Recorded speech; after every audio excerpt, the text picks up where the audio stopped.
Bon, là, c'est plus facile. Enfin, c'est plus facile.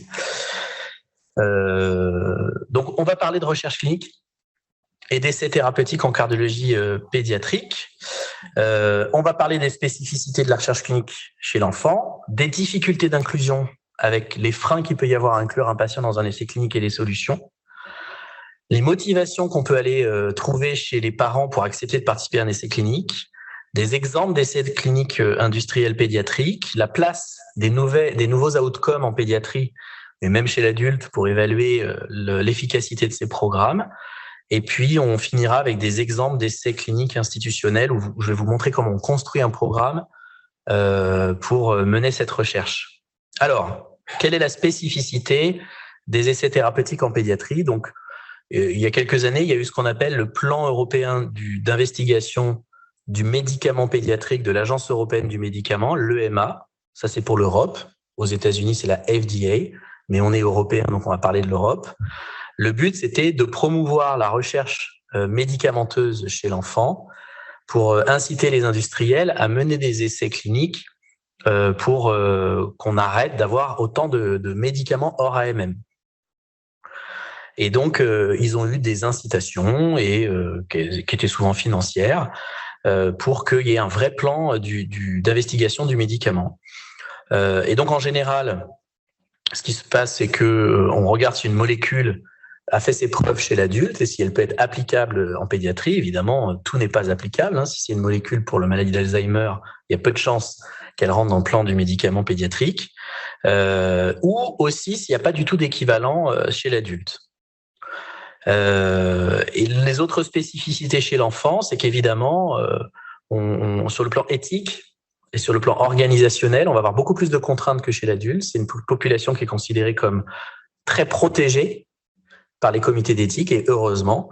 Et donc, on ne peut pas faire de la recherche clinique pédiatrique si on n'a pas un certain nombre de compétences, d'autorisations, etc. Et donc, il y a quelques contraintes, par exemple, je vous en cite une, quand on fait des études précoces, phase 1, par exemple, où on va mesurer les pharmacocinétiques et les pharmacodynamiques en population saine, c'est comme ça, les phases 1, eh ben, ça va être difficile de mener ça de façon confortable chez les enfants sains. Donc, on va avoir parfois des phases 1 menées chez des enfants malades mais guéris. Par exemple, pour la thrombose, vous allez avoir un enfant qui aura eu une thrombose veineuse profonde sur une pathologie X. Il est guéri de ça, il n'a plus de traitement, mais on va le détourner pour le rendre population normale et on va lui donner un anticoagulant en phase précoce et on va mesurer les pharmacocinétiques et les pharmacodynamiques. Ce qu'on ne ferait pas chez l'adulte où c'est souvent un sujet sain et point barre. L'autre contrainte pour ce même enfant, c'est qu'on ne va pas pouvoir lui prélever un volume de sang infini. Et donc, dans les lois de bioéthique, il y a un volume maximal de prélèvement sanguin en fonction du poids de l'enfant. Donc, je vous donnerai pas toutes les subtilités parce que j'ai pas du tout envie de vous donner cet angle-là de la recherche, mais simplement vous indiquer qu'il y a des lois, en particulier la loi Jardé, qui est la loi de bioéthique actuelle sur l'éthique, qui ne concerne pas que l'enfant, hein, qui concerne toute l'éthique biomédicale et qui va définir des règles comme celles que je viens de vous citer. En théorie, les études cliniques interventionnelles, en particulier médicamenteuses, vont être déroulées en 4 phases, la phase précoce, la phase 1, puis la phase 2, puis la phase 3, et même la phase 4 qui va être, une fois l'autorisation de mise sur le marché, la phase de pharmacovigilance, en vraie prescription dans la vraie vie. Et en pédiatrie, c'est compliqué de faire ces phases 1, 2, 3 et 4 sur des périodes courtes, donc souvent, les chercheurs vont pouler les phases des études. Je vous en montrerai des exemples. La phase 1 et la phase 2 poulée, par exemple. Ou la phase 1 et la phase 2 et la phase 3 poulée. La particularité, c'est que l'enfant, il a souvent 2 parents et que ces 2 parents doivent donner le consentement pour participer à ces études, les 2 parents ou les 2 tuteurs. Il faut l'assentiment de l'enfant. L'assentiment, c'est à vous de juger ce que vous considérez être l'assentiment. C'est un assentiment oral, mais c'est fondamental aussi. Les notes d'information qu'on donne sont évidemment adaptées à l'âge. Et en milieu pédiatrique, pour la France, c'est un DU qui se passe en France, donc je vous donne quand même la réglementation française, il faut une autorisation de l'Agence régionale de santé pour mener de la recherche biomédicale pédiatrique. Tous les centres en France n'ont pas cette autorisation. OK ? Et donc, il faut que le médecin investigateur il ait une formation particulière, que les locaux soient adaptés, qu'il y ait un centre d'investigation clinique, etc., etc. Alors, il y a des difficultés d'inclusion des enfants, clairement, dans les essais thérapeutiques. Et il y a quelques blocages qu'il faut identifier. Il peut y avoir quelques solutions. Alors, d'où est-ce qu'on part? Sur le plan philosophique, on part souvent d'une population générale qui est peu ou non éduquée en santé publique. Encore moins concernant les essais cliniques, avec beaucoup de préjugés.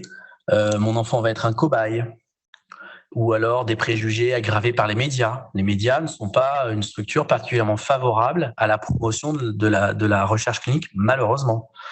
Vous connaissez l'affaire du Mediator, vous connaissez l'affaire du BioTrial, probablement, qui sont deux affaires retentissantes sur des effets indésirables de médicaments qui ont été clairement mal prises en charge. Et probablement que si vous demandez à la population générale qu'est-ce que tu connais des médicaments, etc., ils vont connaître ces deux histoires, mais ils ne vont pas connaître les centaines et les centaines de succès d'essais cliniques qui ont abouti au fait qu'aujourd'hui, 90% des enfants atteints d'une leucémie vont guérir quand même, par exemple.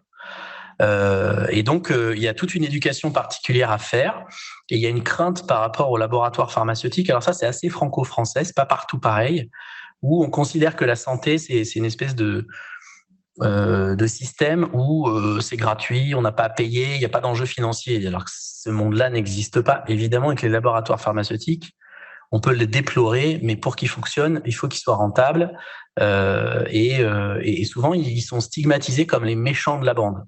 Ce qui pose un vrai problème, en particulier pour la France, parce que la France est en train de perdre son leadership sur la réalisation des essais médicamenteux par rapport aux autres pays. Les médecins investigateurs ont des conflits d'intérêts avec les laboratoires. Ça aussi, c'est quelque chose qui est fortement véhiculé chez certains patients ou chez certains médecins aussi d'ailleurs. Et on connaît rien des effets secondaires des nouvelles drogues, j'en veux pas. Alors que la majorité des patients dont nous nous occupons prennent des médicaments qui sont à 80% hors AMM. Donc, il faut savoir d'où on part, il faut l'accepter, c'est comme ça, c'est sociétal, et c'est plus facile après pour avancer. Alors, la société, elle change aussi, c'est-à-dire que, alors c'est marrant parce que ce cours, je l'ai construit avant le Covid, et alors maintenant, il a un retentissement post-Covid que je trouve assez intéressant. C'est que la randomisation, c'est quelque chose qui est moins bien vécu finalement par la société ou par même certains médecins que l'arrivée de toutes les médecines alternatives. Et vous avez ce livre-là qui a été publié. Je fais l'analogie avec le cancer parce que pour moi, c'est ce qui traduit le plus le mal dans lequel on est. Vous avez des livres qui sortent sur l'enfant cobaye, mais la personne qui a écrit ce livre, elle sait probablement pas qu'en 70% des enfants mouraient d'une leucémie. Et qu'aujourd'hui, il est même faux mon chiffre, c'est pas 70% survivent, c'est 80 à 90% des enfants survivent d'une leucémie. Il y a quand même pas beaucoup de maladies où en si peu de temps, on a inversé totalement la survie et la mortalité. Si vous m'en citez une autre, je suis preneur pour changer ce cours. Mais s'il n'y avait pas eu le plan cancer, les investissements massifs sur les essais médicamenteux et les laboratoires, les méchants laboratoires pharmaceutiques pour investir sur des nouvelles lignes de chimiothérapie, je ne sais pas comment on en serait arrivé là. S'il y a une autre solution, moi je suis preneur aussi, mais à part la randomisation, il n'y a rien d'autre qui n'a démontré une telle efficacité en fait. Et malgré ça, il y a des associations de patients, certains médecins, certains médias qui rejettent ce concept-là du médicament qui fait perdre les cheveux aux enfants et qui demandent une médecine individualisée avec techniques alternatives. Alors, ce que je pense qu'il faut faire, il ne faut pas opposer les deux, c'est un combat perdu, en fait. Ça sert à rien. Si vous avez des patients qui sont anti-médicaments et qui sont pro-médecine alternative, vous pouvez tout à fait les faire rentrer dans un essai clinique qui évalue la médecine alternative. Et c'est une façon après, éventuellement, de leur dire, voyez, votre patient, il a été randomisé dans une étude où on testait la sophrologie. Il a été randomisé dans une étude où on testait l'ostéopathie. En fait, pour un médicament, c'est la même chose. Et si vous souhaitez que les 8 sessions de sophrologie que vous avez eues dans le cadre d'un essai clinique soient remboursées plus tard par la Sécu, ce qui n'est pas le cas aujourd'hui, à part cet essai clinique randomisé, contrôlé sur la sophro, je ne vois pas d'autre solution. C'est la même chose pour les médicaments. Et là, vous faites l'éducation civique de votre patient sur la recherche. Et moi, je pense qu'il ne faut pas opposer les uns aux autres. Vous avez une place aussi pour que les spécialistes des médecines alternatives, donc sophro, hypnose, tout ça, rentrent aussi par la grande porte de la recherche clinique et subissent les affres des essais randomisés contrôlés, des RCT en anglais. Donc encore une fois, les affaires font plus de bruit que les succès en recherche clinique. L'affaire du Mediator, je ne veux pas parler de toutes les affaires, mais l'affaire du Mediator, c'est un scandale de l'intégralité des acteurs de cette molécule, puisque on tape sur le laboratoire qui a trop vendu cette molécule, mais il y a un prescripteur qui a prescrit AMM, il y a une agence du médicament qui n'a pas entendu une alerte d'un médecin qui avait vu une surproportion de lésions valvulaires chez des malades qui prenaient du Mediator. Troisième problème, vous avez l'assureur qui n'a jamais trouvé, l'assureur public, la CNAM, qui n'a jamais trouvé anormal que subitement il y ait des tablettes entières de Mediator remboursées sur tout le territoire français en nombre. Donc tout le monde est responsable en fait de cette affaire. Mais ce qui reste dans la société, c'est Servier, Servier, Servier. Et les médias répètent ça. Vous n'entendrez jamais dans les médias comment se fait-il qu'un généraliste ait prescrit autant de Mediator hors AMM à des jeunes femmes de 20 ans obèses qui n'avaient pas de diabète alors que c'est l'AMM du médicament. Et pourquoi ce généraliste a prescrit à cette femme ce Mediator? Parce que ce généraliste est insuffisamment formé en recherche clinique et qu'à force de prescrire en hors AMM comme vous le faites aujourd'hui dans les hôpitaux sans trop vous poser de questions, en fait, vous en avez oublié la démarche d'aller lire un essai clinique, lire les résultats, voir quels malades ont été inclus dedans. Vous ne faites pas ce travail, en fait. Et donc, votre travail à vous maintenant, c'est de vous dire, bon, ben voilà, sur les molécules principales que je prescris, je vais me renseigner quand même. Le Vidal, c'est quand même plutôt pas mal. Et ce qui était l'histoire négative de cette affaire, c'est que la formation des généralistes ou des médecins libéraux, voire même les médecins hospitaliers, à l'époque, était faite essentiellement par les laboratoires. C'est le laboratoire qui venait dans votre cabinet ou qui venait à l'hôpital, qui venait voir les internes tout jeunes pour leur expliquer que leur molécule, elle était super. Et pourquoi ces laboratoires faisaient ça? Parce que l'université ne fait pas ça. Donc voilà le cinquième coupable. L'université ne faisait pas, ou ne fait peut-être pas toujours, le travail de formation à la recherche clinique. Et c'est vraiment fondamental. C'est aussi pour ça qu'on a rajouté ce genre d'enseignement dans ce DU, qui est un enseignement que vous voyez souvent de manière un petit peu oh, c'est la cerise sur le gâteau, c'est un petit truc en plus, vivement le cours sur le VD systémique, ça va m'intéresser vraiment. Alors que probablement que dans votre carrière, ça vous sera probablement tout autant utile.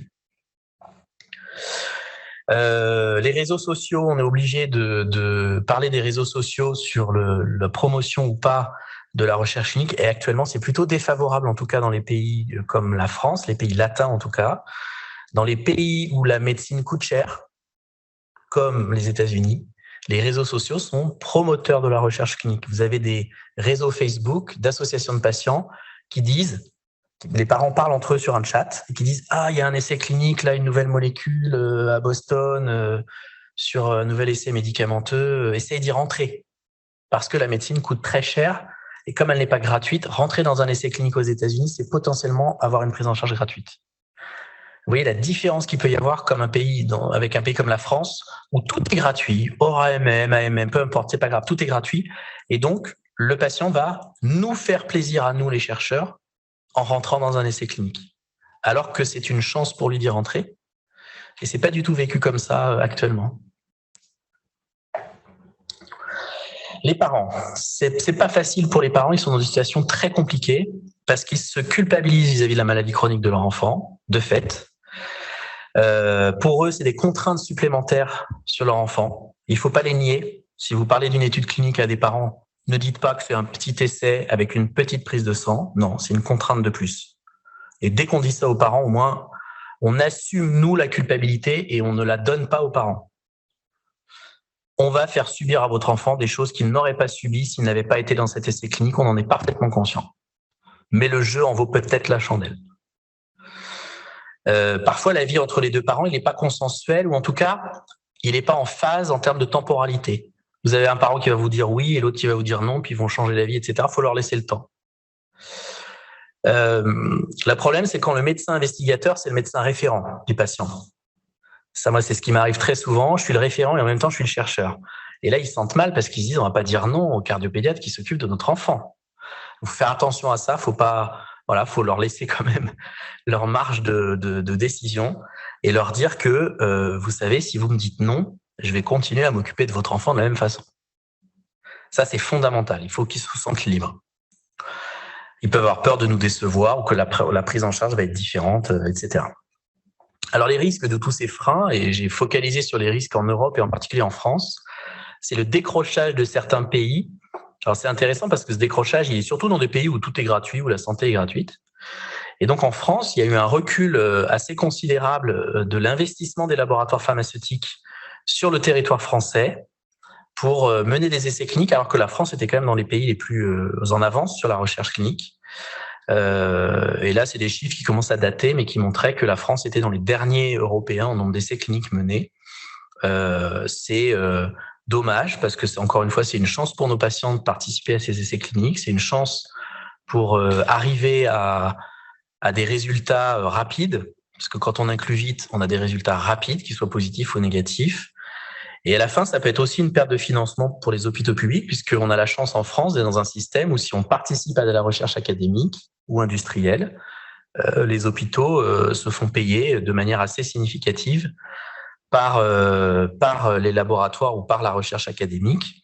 Et les services qui font beaucoup de recherche, d'ailleurs, sont souvent des services qui ont moins de pénurie de personnel médical, puisque grâce à ces crédits recherche, ils arrivent à embaucher des médecins collaborateurs. Les solutions générales. Alors déjà, c'est la pédagogie. Expliquer l'histoire du médicament concerné. Donc même à des parents, vous pouvez tout à fait expliquer comment ça fonctionne. Il y a eu les phases précliniques chez l'animal. Les résultats ont été positifs. Puis on est passé chez les adultes. Et là aussi, les résultats ont été positifs. Si les parents adhèrent, on peut leur expliquer en quoi ils ont été positifs, ces résultats. Par exemple, l'Entresto de l'adulte, insuffisant cardiaque. On a même arrêté l'étude avant la fin parce que les deux groupes se séparaient très vite en termes de mortalité. Dit comme ça, je pense que les parents comprennent. Si vous dites à un parent, l'essai clinique de l'Entresto a été arrêté avant la fin parce qu'en fait, on a vu une différence plutôt que prévu au profit de l'Entresto, c'est-à-dire qu'avec l'Entresto, il y avait moins de morts et donc on s'est arrêté parce que ça n'était pas éthique de continuer. Et donc, pourquoi on veut faire ça chez l'enfant? Parce que imaginez si on avait la même chose chez l'enfant, en fait. Il est hors de question de discriminer les enfants à cette molécule. Donc, si vous expliquez de cette façon-là la phase 3, qui est donc la comparaison à des parents, mais de manière très simple, si vous rentrez dans des micro-détails, alors là, ils ne comprendront rien, il faut être aussi honnête. Je prends l'autre exemple. Les anticoagulants oraux directs ont montré très peu de différence chez l'adulte par rapport aux anticoagulants standards bien conduits. Sauf que, avec des anticoagulants oraux directs, on n'a pas besoin de prise de sang de surveillance, c'est des comprimés facilement prenables, il n'y a pas de piqûre, il n'y a pas de coagut check, etc. Donc, on a le sentiment que des enfants pourraient en bénéficier pour cette raison-là. Des parents le comprennent très bien. Et je ne vais pas commencer à dire que le Xarelto, c'était un médicament miracle chez l'adulte. Ça n'a jamais été un médicament miracle par rapport à une héparinothérapie ou des AVK bien conduits. Hein. On est d'accord. Voyez, donc on dit la vérité et on simplifie le message Moi, je pars comme ça de l'adulte et souvent les gens le comprennent bien. Ça veut dire qu'il faut que vous connaissiez les résultats des études adultes.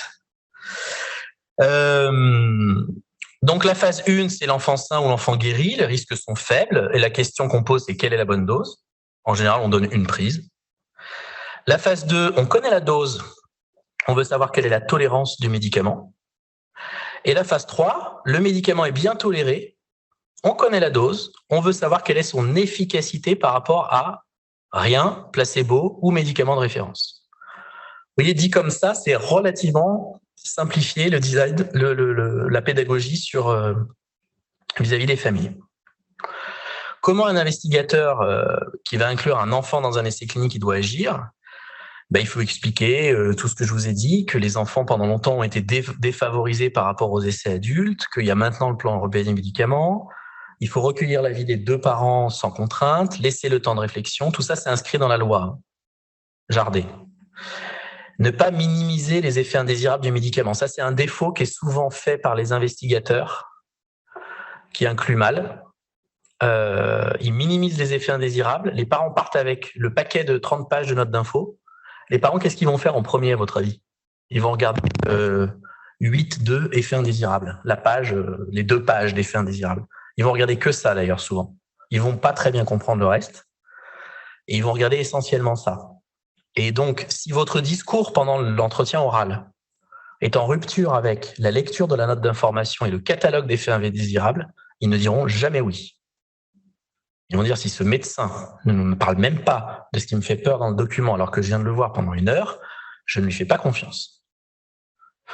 Donc, ça ne veut pas dire qu'il faut reprendre point par point tous les événements indésirables, mais vous pouvez tout à fait leur dire, qu'est-ce qui prend votre enfant là maintenant, hors recherche clinique? Il prend de l'aspirine. Allez, on va ouvrir le Vidal à aspirine. Vous voyez là, toute cette liste-là, ça sort d'un essai clinique qui a testé il y a très longtemps l'aspirine. Maintenant, on va retourner dans cet essai clinique-là et on va regarder les effets indésirables importants. Et puis là, il faut être honnête, il faut dire, moi, ce qui m'inquiète dans le Xarelto, en tant que cardiopédiatre, c'est que à partir du moment où ça n'a jamais été testé chez les enfants, on va surveiller de très près l'insuffisance rénale, parce que chez l'adulte, c'est contre-indiqué dans l'insuffisance rénale. Donc votre enfant, oui, il va prendre beaucoup de prises de sang, probablement pour rien, mais c'est pour cet événement indésirable-là qu'on va être très prudent. Et si jamais la créatinine, elle augmente d'un iota, on arrête tout. Ça, vous voyez, j'ai axé sur un événement indésirable que j'ai jugé important. Je ne vais pas partir sur les 20 effets indésirables du Xarelto, mais je vais être très honnête sur d'ailleurs ce que je pense en plus, parce que finalement, quand on est cardiopédiatre et qu'on met du Xarelto pour la première fois chez un enfant, c'est à ça qu'on pense quand même. OK ? Donc, il ne faut pas qu'il y ait de décalage entre votre information orale et l'investigation et la note d'information. Après, il faut être pragmatique, il n'y a pas d'autre alternative, il n'y a pas d'autre solution que les essais cliniques pour tester une drogue. Il est important aussi de montrer les essais négatifs, c'est pas un problème. Et actuellement, on est dans un système assez contrôlé avec des étapes de contrôle. Vous n'êtes pas obligé d'aller jusque-là, mais en tout cas, il y a des parents qui sont très éduqués, qui vous demandent tout. Donc, parfois, c'est des informations en plusieurs temps. Vous pouvez leur parler de l'agence du médicament, la NSM, du comité d'éthique, du fait que dans votre service, vous avez un service de recherche clinique ou ce qu'on appelle plutôt un centre d'investigation clinique dans les CHU, le service où est menée l'étude, vous leur présentez les membres de votre équipe qui vont participer à l'accompagnement des enfants et d'eux-mêmes dans cet essai clinique, qui sont des attachés de recherche clinique. Et puis, vous leur montrez un exemple d'AMM, d'ordonnance typique de la pédiatrie, avec un Ciprol qui est en ATU, qui est du propranolol en ATU, du Captopril avec des gélules à déconditionner où c'est hors AMM et de la Coumadine où c'est hors AMM.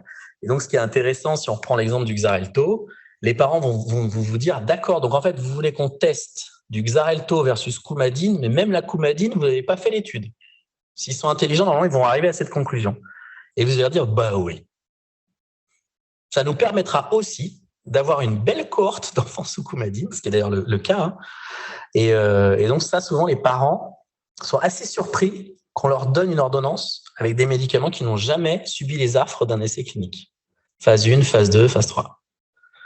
Voilà. Si avec ça, ils ne rentrent pas dans l'essai clinique. Bon, enfin voilà. Donc, il faut maintenir le lien de confiance. Moi, je prône que le pédiatre référent soit l'investigateur, mais ça veut dire aussi que le cardiopédiatre référent se forme à l'investigation clinique. Sinon, c'est pas possible. Sinon, vous faites une consultation en binôme, le médecin investigateur et vous-même. Le cardiopédiatre peut suspendre l'étude à tout moment, ainsi que la famille et l'enfant. Et puis, vous pouvez leur faire rencontrer une famille qui a déjà participé à l'essai clinique. Ça marche très, très bien aussi. Oui, au début, j'ai pensé que venir à l'hôpital, au début, toutes les semaines pendant 1 mois, ça va être la galère, mais finalement, on y est arrivé, on est content. Voilà. Souvent, c'est sur les aspects logistiques. Voilà. Regardons aux États-Unis ce qui se passe, parce que j'ai été très franco-français dans mes jugements, mais en même temps, la plupart d'entre vous travaillez en France. C'est complètement différent là-bas. Donc, ils vont être motivés pour participer à un essai clinique, essentiellement si leur propre enfant est concerné et s'ils ont un intérêt financier à ne pas payer un soin pour leur enfant. Ils vont être aussi motivés sur l'amélioration de la qualité de vie des autres enfants.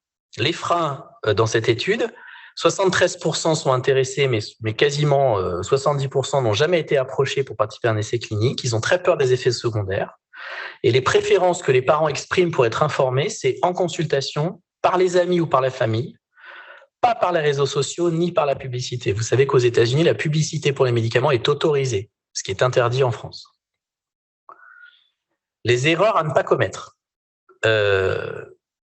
Le recueil téléphonique ou par courrier du consentement du parent absent, évitez ça à tout prix. La signature d'un seul parent, interdiction totale dans un essai médicamenteux. Il n'y a que quelques dérogations dans le cadre de l'urgence, en réanimation, mais en fait, oubliez ça parce que il y a beaucoup de parents divorcés. Être divorcé et avoir la résidence de l'enfant, la garde en termes de domicile, ne veut pas dire que l'autorité parentale du second parent est déchue. Donc ça, faites très attention, hein. C'est vraiment très, très important. Vous pourriez avoir des très gros problèmes d'inclure un enfant dans un essai clinique si le deuxième parent n'a pas été informé, n'a pas donné son consentement, n'a pas eu le délai de réflexion, etc. Il ne faut pas ne pas informer non plus les personnes qui s'occupent de l'enfant, que ce soit les autres spécialistes, que ce soit le médecin traitant. Voilà, et il faut évidemment recueillir toujours l'assentiment, l'accord oral de l'enfant lui-même. Donc, si on fait une checklist du consentement éclairé, c'est prendre son temps, informer de façon complète, en plusieurs temps si c'est possible, s'il n'y a pas de caractère d'urgence, pas de pression sur la famille, le oui doit être franc, vraiment franc, pas de doute. Être honnête, ne pas minimiser les risques, remettre la note d'information aux deux parents, informer l'enfant et lui demander oralement son assentiment, laisser un temps de réflexion adapté à la situation, il n'y a pas de délai légal. Revoir tout le monde pour répondre aux questions et prendre son temps. Recueillir la signature des deux parents, recueillir l'assentiment de l'enfant. C'est toutes les étapes. Et vous devez faire toutes ces étapes les unes après les autres. Et légalement, elles doivent être tracées dans le dossier médical du patient si vous avez un audit de l'agence du médicament ou du promoteur de l'étude. Les freins de nous-mêmes. C'est ça qui est intéressant, c'est quels sont les freins d'un cardiopédiatre à être investigateur. Le premier frein, c'est la formation incomplète en recherche clinique. Vous êtes insuffisamment formé en recherche clinique, de manière générale. Le processus peut vous paraître très compliqué, alors qu'il est simple et que vous faites finalement des choses beaucoup plus compliquées dans la vie quotidienne. Un frein aussi, c'est qu'un investigateur principal, un PI en anglais, il a toutes les responsabilités légales en fait. Toutes les erreurs lui incombent, même s'il n'a pas fait l'erreur lui-même ou elle-même. Donc, c'est très fort d'être investigateur principal d'un essai clinique médicamenteux. Le PI, il est totalement responsable. Beaucoup d'énergie pour peu de patients à inclure, et c'est vraiment le cas, nous, dans notre spécialité. Voilà, on a quand même des malades particuliers, qui ont des maladies rares, qui ont des profils hétérogènes. On ne va pas inclure 200 enfants dans un essai médicamenteux, dans un centre, quelle que soit la molécule. Si on arrive à inclure sur un essai médicamenteux 3, 4, 5, 10 enfants, déjà, on est les rois du monde. Et donc, c'est beaucoup, beaucoup d'énergie pour ceux qui y participeront, pour pas beaucoup d'enfants derrière. Mais c'est pas grave. 5 à Paris, 5 à Bordeaux, 5 à Montpellier, etc., ça vous fait un Lancet hématologie pour le Xarelto et une AMM du Xarelto. Si tout le monde a 5 dans le monde entier. OK ? Et on a tous une charge clinique lourde. Et souvent, c'est du travail qui a souvent comme conséquence de se rajouter à notre charge clinique. Et ça, c'est difficile. Donc, la stratégie pour ceux qui sont intéressés par la recherche clinique, c'est de ne surtout pas rajouter la recherche à votre clinique, mais de la remplacer. Pas totalement. Il ne faut pas arrêter la clinique. Mais si vous décidez un jour de faire ça, même de manière 1 an, 2 ans, vous êtes jeune, ne faites pas l'erreur de vous dire bon, je vais faire mon job d'assistant que je dois faire, et puis en plus, vous n'y arriverez jamais. Il faut vous dire, de la même façon que certains d'entre vous vont se former au cathétérisme cardiaque, quand vous êtes en salle de cathé, vous ne gérez pas la salle. C'est pareil pour la recherche clinique, et c'est ça que souvent vous ne savez pas. Vous avez l'impression que la recherche clinique, c'est la cerise sur le gâteau, alors qu'en fait, c'est une partie du temps et qu'il faut aller trouver quelque part et que ça ne soit pas en plus de votre recherche clinique. Sinon, dans la durée, ça va pas être du plaisir. Et c'est pas facile quand on est jeune, parce que la recherche n'est pas obligatoirement valorisée non plus par tout le monde dans l'hôpital de manière aussi positive que ce que moi, je suis en train de vous montrer. Les solutions. pour vous, c'est vous faire aider par les réseaux des CIC pédiatriques, l'expérience des autres centres investigateurs. Il y en a quand même beaucoup maintenant en France, des CIC pédiatriques. La formation en recherche clinique, il y a des diplômes universitaires, il y a des masters, il y a des formations en ligne, il y a des ateliers aux bonnes pratiques cliniques, le BPC. Une technique qui peut marcher, c'est se motiver à plusieurs pour se dire, allez, on est 3 ou 4, on rentre tous ensemble dans un essai clinique, comme ça, on va se partager les tâches. Vous engagez auprès du promoteur que pour un nombre minimal et réaliste d'inclusion. Ça sert à rien de dire, je vais vous en inclure 20 si vous en inclure 1.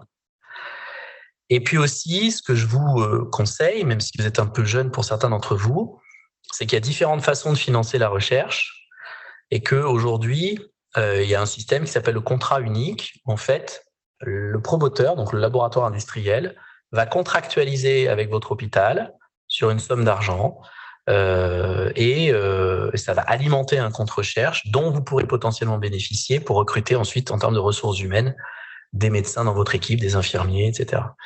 Et ça vous évite un autre système qui est que le médecin soit payé sur des honoraires parce qu'il est investigateur principal, donc il touche les honoraires du laboratoire.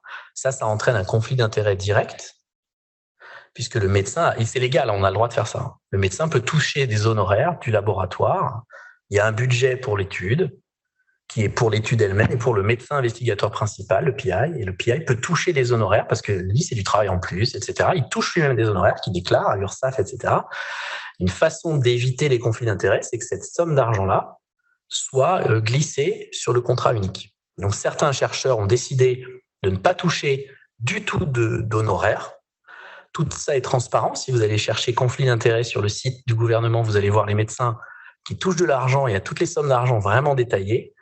Et donc, moi, je suis dans le contrat unique, hein, j'ai pas de crainte de le dire, pour déjà des raisons philosophiques, pour recruter les assistants du service grâce à ce contrat unique, mais aussi parce que quand on est expert à du médicament, il est interdit de toucher 1 centime des laboratoires pharmaceutiques. Donc voilà, c'est le Sunshine Agreement qui limite les conflits d'intérêts. Donc, si vous souhaitez, il y a plein de plateformes pour vous former, hein, mais dans la région du Sud-Ouest, et il y en a partout en France, vous avez ce qu'on appelle les GIRCI, G-I-R-C-I. Il y en a un par interrégion.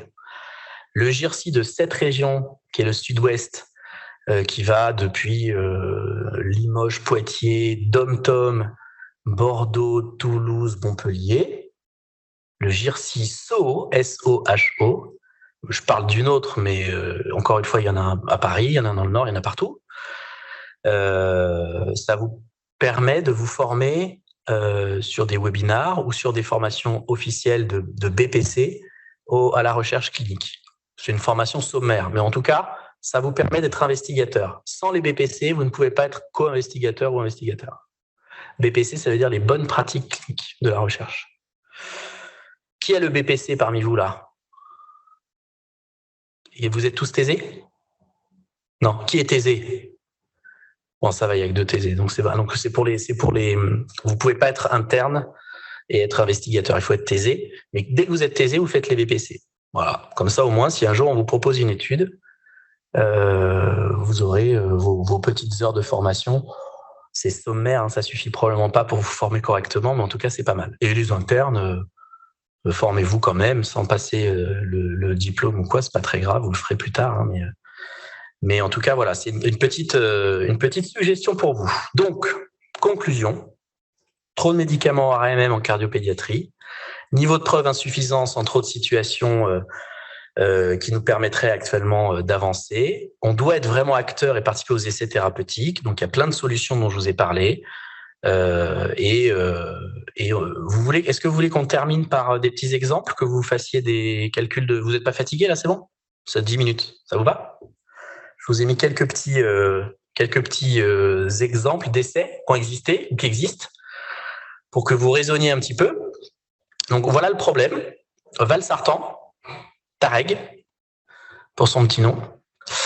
L'Agence européenne du médicament nous sollicite les chercheurs pédiatres en disant, écoutez, chez l'adulte, il y a une AMM achetée à insuffisance cardiaque. Il y a eu 2 essais thérapeutiques pédiatriques avec 2 doses proposées qui n'avaient rien à voir. J'ai plus en tête, mais je crois que c'était de l'ordre de 0,5 mg kilo et l'autre essai à 4 mg kilo, donc clairement pas la même dose. Dans le Vidal, on peut pas se permettre de mettre un delta de dose aussi important. On doit trancher et donc l'Agence du médicament demande un nouvel essai clinique pour enfants sur le valsartan. Oh. Donc voilà, on vous propose ça. Donc là, il y a plein de réponses possibles, mais qu'est-ce que vous proposeriez comme design d'étude et quel patient vous metteriez dans ce type d'essai clinique? Là, vous avez le droit de tout dire.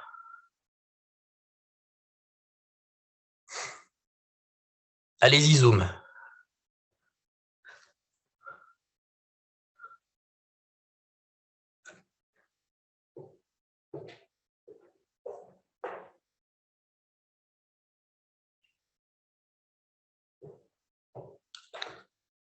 Si vous dites rien, je vais en chercher un au hasard. Alors, Guillaume, Karl, est-ce que tu es là? T'as pas de chance, hein.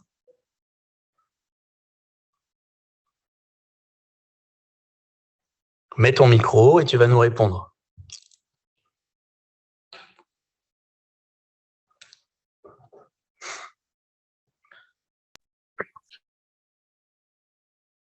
Tu es connecté ou pas?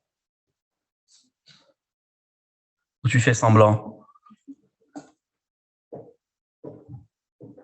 J'ai pas de micro. Oh là là là là. Ça, c'est trop facile. Ça, c'est trop facile. Bon, allez, aidez-le, là, il cherche un micro, il écrit. Non, mais vous avez le droit de tout dire, hein. Je vous ai séché, là, c'est bon, vous êtes... Vas-y, prends le micro, ouais. Donc, déjà, t'as 2 bras, 3 bras, 4 bras, des âges différents, enfin, tout. Donc, tu ferais 3 bras, ok? La plus petite dose déjà testée, ok. La plus grande, ouais. Au moins une au milieu. C'est pas mal, hein. C'est un peu comme ça que ça s'est fait. Donc, proposition de tester 3 types de doses, la plus petite, la plus grande et au milieu. C'est pas idiot complètement parce que c'est là-dessus que le raisonnement il s'est construit. Ok? Après, est-ce que c'est en aveugle? Est-ce que c'est on connaît la dose? Est-ce que le médecin connaît la dose ou pas? Et est-ce que là, c'est juste la pharmacocinétique? C'est toi qui me dis. Bah oui, on va commencer par là. C'est toi qui me dis. On peut imaginer que s'il y a eu 2 essais thérapeutiques, ils l'ont déjà fait, mais c'est quand même très louche qu'il y ait 2 doses. Donc moi, on me demande en tant qu'expert, je dis bah écoute, on refait les pharmacocinétiques parce que c'est pas normal qu'on ait 2 doses. Quel est le problème? Donc oui, moi je pense qu'il faut le refaire. Super. Ce qui ne veut pas dire que derrière, tu ne t'engages pas sur tes 3 bras. Hein. Tu peux quand même faire la pharmacocinétique et puis après faire tes 3 bras. Après, quel malade vous mettez à l'intérieur? Quelles indications? C'est là que c'est particulier parce que souvent, les essais pédiatriques, on fait du copier-coller de l'adulte et parfois on se trompe. Je vais vous donner l'exemple du Xarelto. L'AMM du Xarelto de l'adulte, c'est pour une partie de la population que vous connaissez, mais qui n'est pas totalement la population pédiatrique à qui on donne des anticoagulants. Donc on verra un peu après le design de l'étude de Xarelto, mais faut-il mettre des hypertendus et des insuffisants cardiaques? C'est ça la vraie question, pédiatrique. Les 2, un seul, qu'est-ce que tu ferais? En fonction de ce que tu connais de la cardiopédiatrie. Bah, il faudrait que ce soit des patients qui aient que ça comme médicament. Mais bientôt. Ouais, j'imagine qu'ils ne peuvent pas avoir en plus un IEC. Donc là, tu penses aux critères d'exclusion. Moi, je te parle des critères d'inclusion. En gros, quelle balade tu mets? Sans parler des traitements, ils ont quoi comme maladie? Voilà. Primaire, donc toi, tu mettrais des hypertendus. Ouais. Ok, très bien. Bah oui, pourquoi pas. Et est-ce que tu mettrais des insuffisants cardiaques?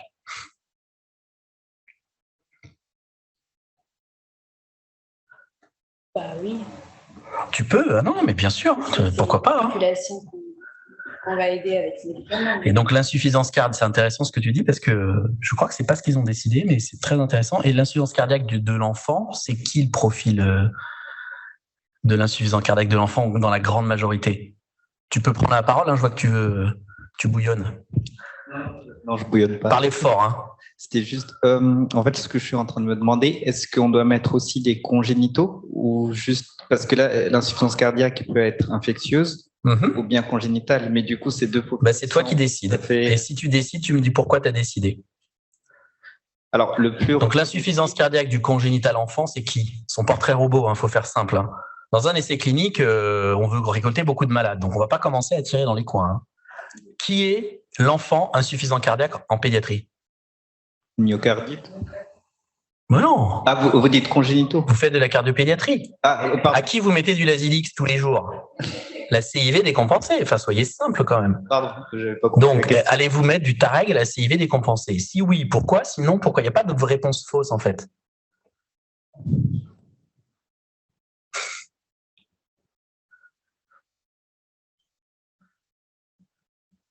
Si vous saviez pourquoi on a dit non, c'est très simple. Hein. Pas les effets secondaires. Mais le temps que tu les mettes dans l'essai clinique, le chirurgien lui aura fermé sa CIV. Ah.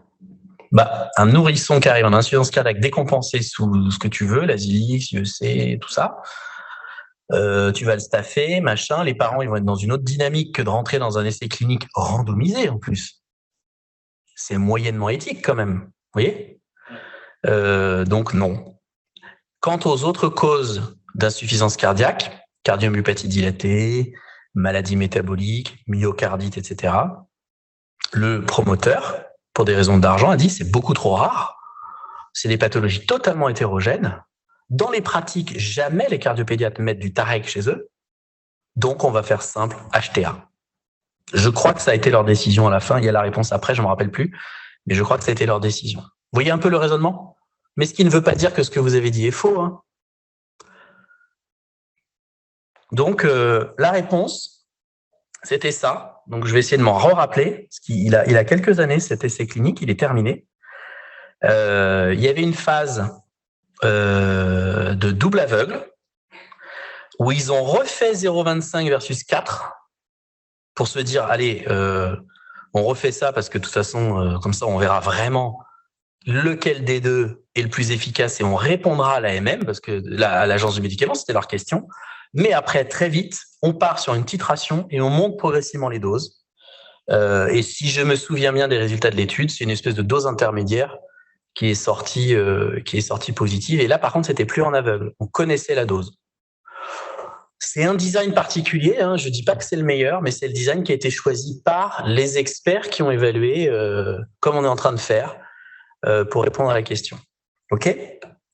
Et puis, il y a eu des questionnaires de goût, parce que est-ce que le Tareg en solution buvable, il est bon pour un enfant ? Il y a du matériel qui doit être adapté à la pédiatrie. Donc, on a choisi l'hypertension artérielle. Donc, il faut absolument que le critère de jugement principal soit robuste, reproductible, etc. Donc, le tensiomètre fourni par le laboratoire pour qu'on fasse tous de la même façon. Et alors, ce qui est très intéressant, c'est que cet essai clinique, il a été fait, il est terminé. Et c'est là qu'on voit que les pédiatres ou cardiopédiatres ou médecins que vous êtes connaissent pas très bien les AMM, c'est que ça reste un médicament très très peu prescrit en fait, et très peu de gens connaissent la solution buvable de Tareg disponible à n'importe quelle pharmacie. Qui savait ça dans l'assistance?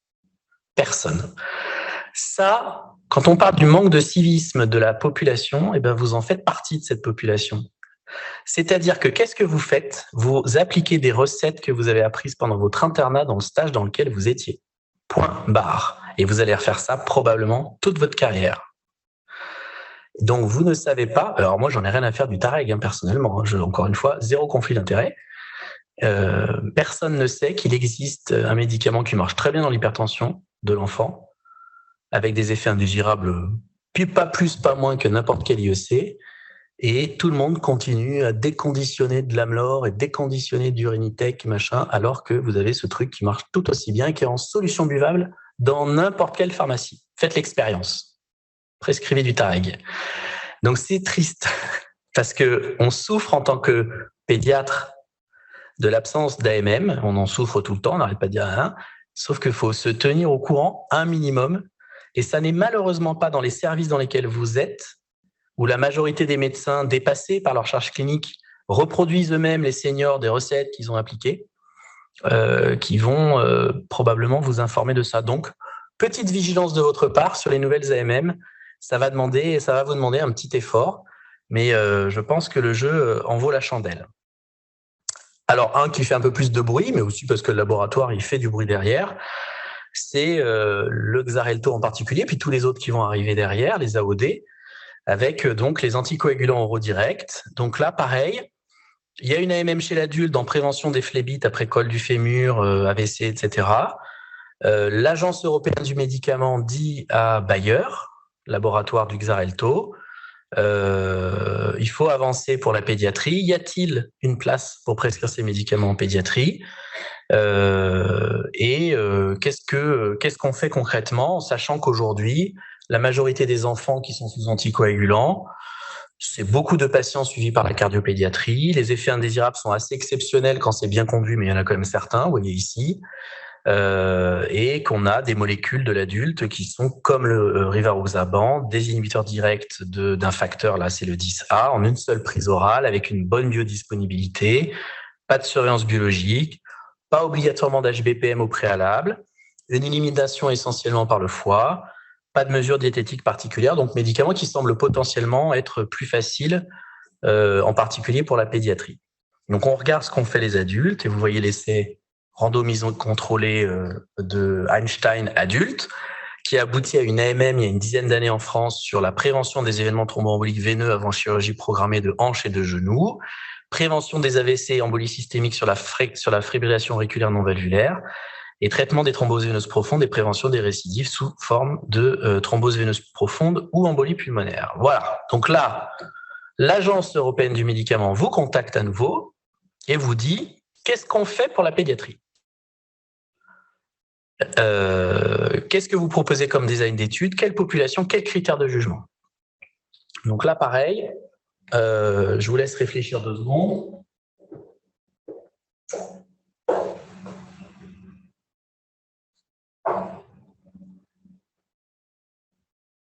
Alors, Guillaume, tu as trouvé un micro ou pas ?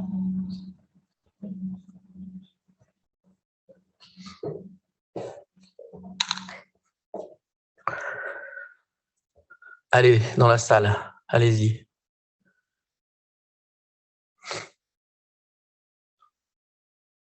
Passez le micro aux 3 derniers garçons de la salle. Allez. Vous ? Ah, parfait. Prenez le micro. Attendez. Prenez le micro. Vous parlez bien fort dans le micro. Prenez votre temps.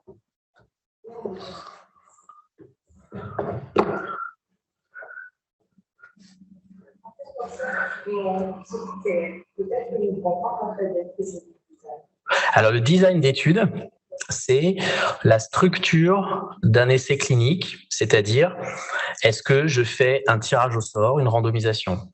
Est-ce que je fais 2 bras, un qui a le médicament, un qui ne l'a pas ?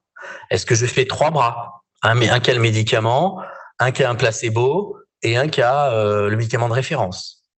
Est-ce que je fais une étude qui va durer 3 mois, 6 mois, 12 mois ? C'est vraiment ça, vous voyez, ça c'est le design de l'étude de Einstein Junior. C'est qui est rentré dans l'étude à gauche. R, j'ai randomisé. Un, ils ont eu enoxaparine ou AVK, et l'autre, ils ont eu Xarelto pendant une durée de, je ne sais pas si c'est marqué, 3, 6 ou 12 mois. Ça, c'est un design, c'est ça. C'est à quoi ressemble le squelette de l'étude. OK ? Il y a plein de designs d'études. Études rétrospectives, études prospectives, études randomisées contrôlées, études cas témoins, études transversales.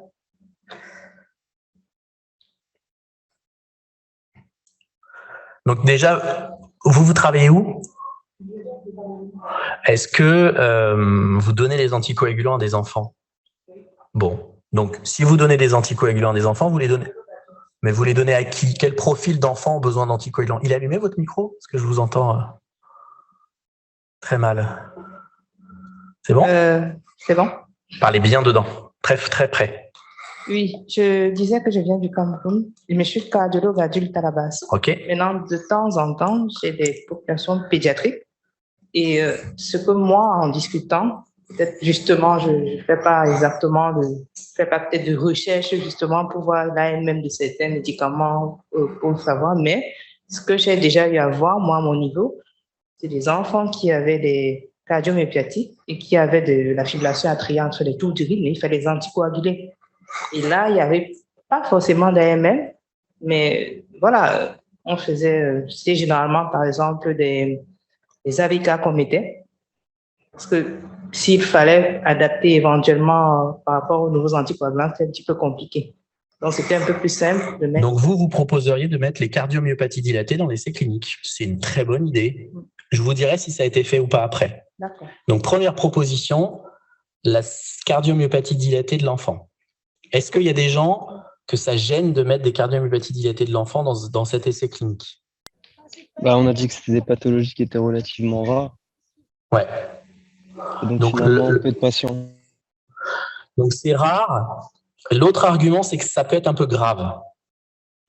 Ça, les comités d'éthique, ça peut les gêner pour une première introduction chez l'homme. Je vous donne les arguments et les contre-arguments qu'on va devoir, pathologie par pathologie. Alors, on ne va pas en parler pendant 1 heure. Ça, c'est des heures et des heures de réflexion entre experts pour se dire est-ce qu'on les met, est-ce qu'on les met pas. En tout cas, ça a été débattu et finalement, ça n'a pas été accepté pour la raison que c'était trop rare, trop hétérogène, des pratiques très différentes d'un centre à l'autre. Donc, le gold standard était très approximatif. Certains mettaient de l'aspirine, d'autres ne mettaient rien et d'autres mettaient des AVK.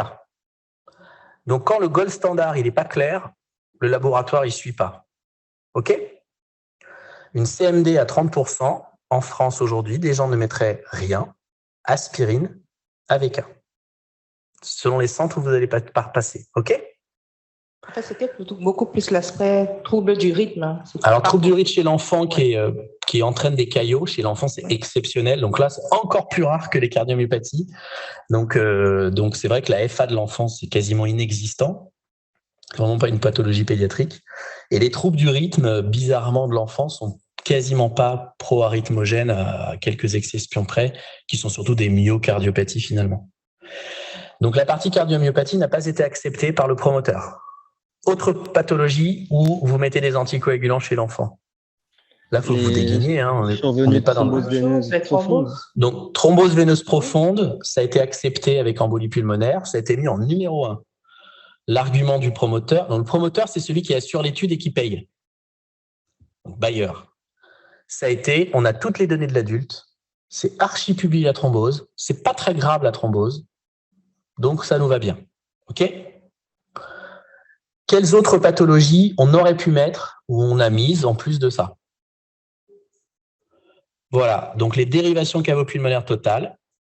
Ça a été fortement demandé par nous, les cardiopédiatres, et refusé parce que trop grave, pas consensuel non plus, parce que vous allez voir des équipes qui mettent des anticoagulants en préventif, de l'aspirine en préventif, des chirurgiens qui fenestrent systématiquement, d'autres qui fenestrent jamais, d'autres qui fenestrent à la carte, la fenestration. Vous avez fait les cours sur les ventricules uniques. Des équipes qui ferment systématiquement la fenestration 6 mois après avec des AVK au milieu, d'autres qui attendent de voir que peut-être ça va se fermer tout seul et on fera ça plus tard. Donc, trop hétérogène. Mais alors là, combat malheureusement qu'on a perdu pour Einstein Junior, mais qu'on a remporté pour l'étude d'après, avec un autre anticoagulant. Mais là, clairement, ils nous ont pas suivis. C'était les premiers. Ils ont dit non, trop hétérogène, vous vous mettez pas d'accord, les cardiopédiatres, parce qu'ils nous mettent, ils sont plus intelligents que nous.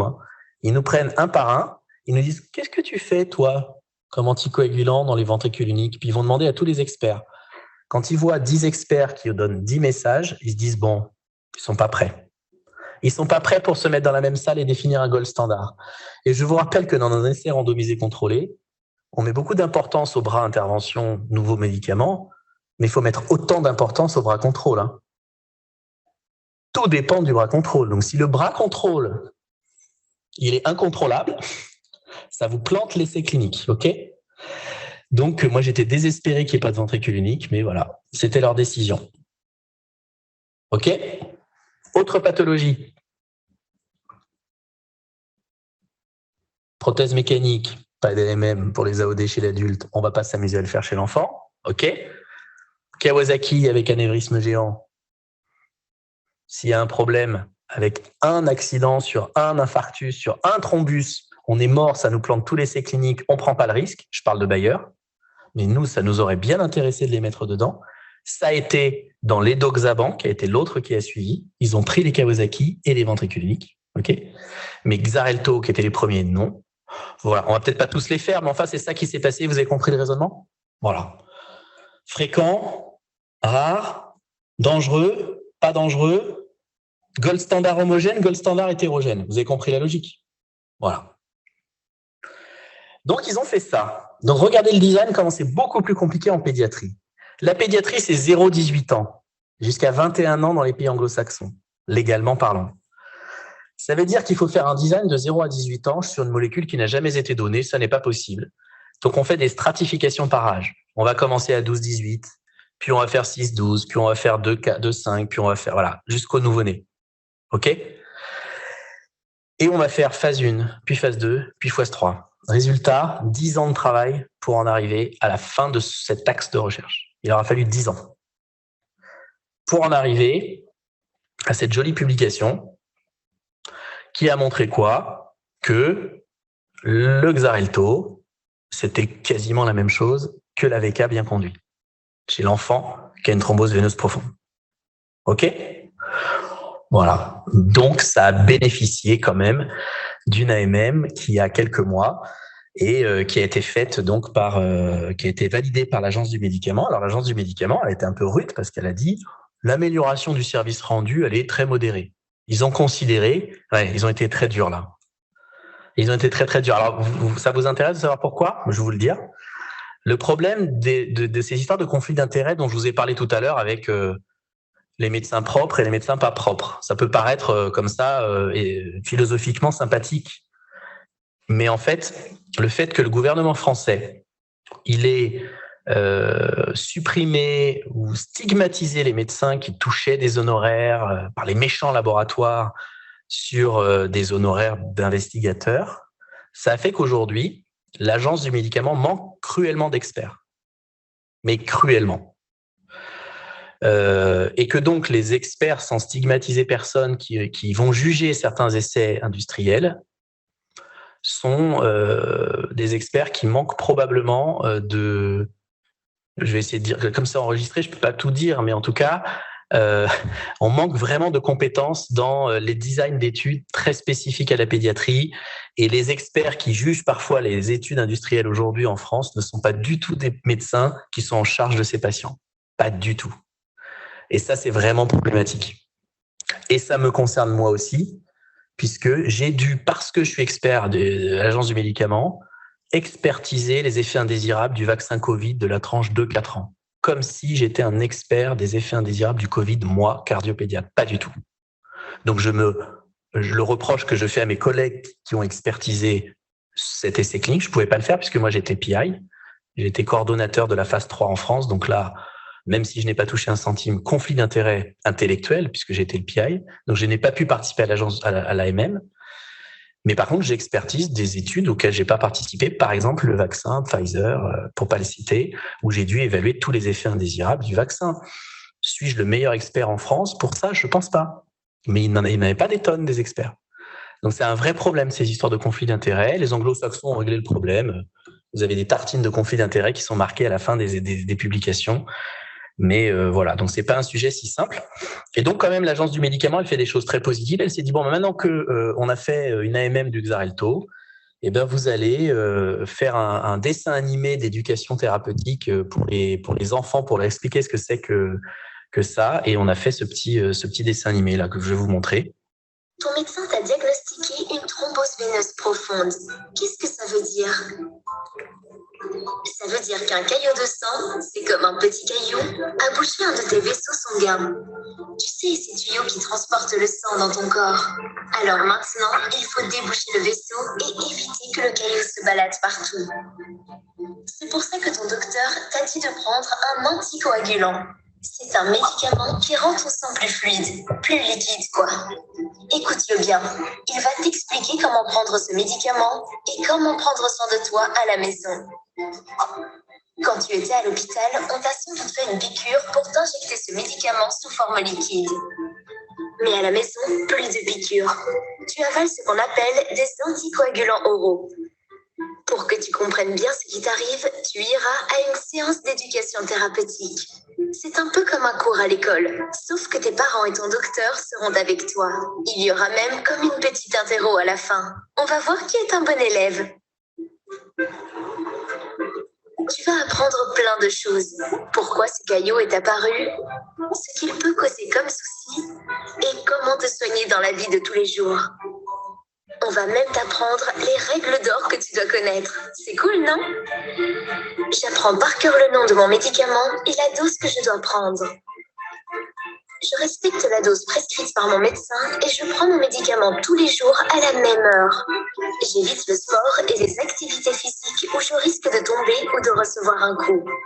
Si j'ai un doute, je demande à un médecin. Tu peux trouver toutes les règles d'or à la fin de cette vidéo. Voilà, donc ça, c'était... Alors, c'est une version courte, la vidéo, elle est un peu plus longue. Et donc, l'agence du médicament, elle a demandé, dans le cadre du déploiement de cette AMM, qu'il y ait un petit support comme ça de dessins animés pour les familles et pour les patients. Alors, on parle des AVK dans la vidéo, on parle de pas mal de choses. Je vous l'ai mise parce que c'est un travail que Bayer a fait pour tout le programme Einstein, qui est vraiment bien fait, que vous connaissez peut-être. C'est des outils d'éducation thérapeutique qui existent, qui sont sur leur plateforme, qui s'appelle Alto. Et donc, il n'y a pas que la pédiatrie, mais n'hésitez pas à y aller ou n'hésitez pas à donner ce site à vos patients parce que c'est quand même assez bien fait et ça permet de cadrer un petit peu les choses. Donc, parlons de l'Entresto. Je vous ai fait déjà un peu de teasing sur l'Entresto. Et donc, pardon. Et donc, l'étude Panorama, c'était une étude qui était justement à la suite de l'essai clinique adulte qui montrait qu'il y avait une efficacité assez importante dans l'insuffisance cardiaque de l'adulte. Il a été décidé de mener une étude chez les enfants de 1 mois à 18 ans avec différents groupes d'insuffisance cardiaque. Là aussi, de pouler des études de phase 1 et de phase randomisée, contrôlée, double aveugle pour optimiser le recrutement des patients. Et donc, je ne vais pas rentrer dans les détails vraiment de cette étude, mais c'est pour vous dire que parfois, ça va très vite entre la phase adulte et la phase pédiatrique, puisque l'étude Panorama est terminée et que on a été vraiment content puisque c'est une étude dans laquelle on a bien inclus. Alors, vous auriez mis qui dans l'Entresto pédiatrique pour savoir un peu si vous avez suivi un peu le raisonnement qui précède de ce qu'on a dit tout à l'heure?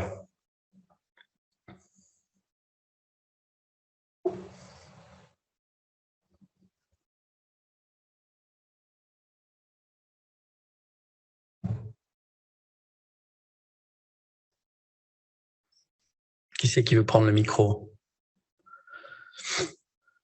Les gars, derrière, je compte sur vous, là.